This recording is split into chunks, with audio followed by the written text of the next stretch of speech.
Weatherbell Analytics meteorologist Joe Bastardi. This is the last week of cold weather across the United States, and just check out this 6 to 10 day period forecasted. As this cold just keeps coming and coming and coming. It's like the Energizer Bunny.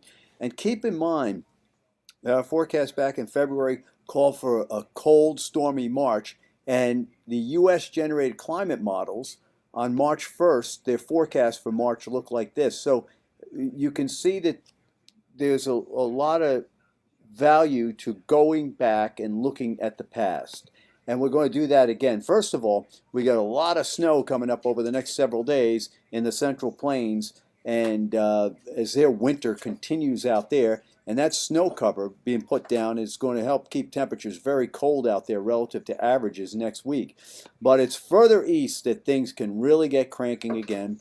And the same thing was said back on Monday. I believe a storm is going to come through the Ohio Valley, new one take over on the Virginia Capes and move northeastward. And this is the latest U.S. generated computer model. I think it's going to be more out in Chicago. The way I've had this is a 6-inch line in here like this and a foot up in here. But the potential for this storm is immense because, and we're going to pull out another golden oldie, 1958, eve of spring snowstorm. This is March 18 through 21, 1958. Now this is the one that broke the Pennsylvania snowfall record with 54 inches at Morgantown, Pennsylvania, and there was over 10 inches of liquid. And again, and you hear me say it all the time, when I hear these stories of how things are worse than ever, you had a snowstorm with over 10 inches of liquid in 3 days in southern Pennsylvania where 54 inches of snow accumulated.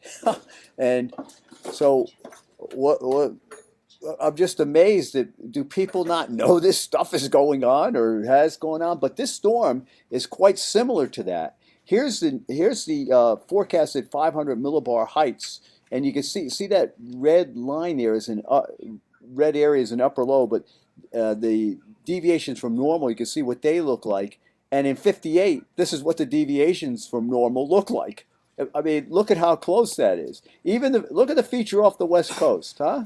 It's almost the same thing. It's amazing, isn't it, that the weather can repeat itself? There's the upper low, right, off the eastern seaboard of the United States in 1958. And that was March 21st, 1958. The maps I'm showing you, March 22nd, the forecast. I mean, that's just kind of spooky that we're seeing the same type of thing happen almost to the day.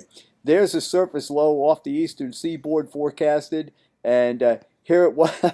Here it was in 58. Really, it's like the 62 analog. You're seeing situations from back in the 50s and 60s, and if you don't know about them, it means two things. One, if you don't know about them, you can't go back and use them as an analog. And two, it means if someone tells you this is the worst ever and you don't know about these, you might be apt to believe them. But the reason I can go to these tools so quickly or these maps so quickly is because I was absolutely and still was fascinated with how these monster storms develop.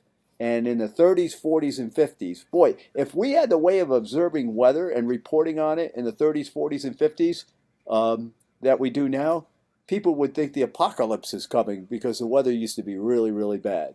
Okay, but I enjoy the weather. Okay, because after all, it is the only weather I've got.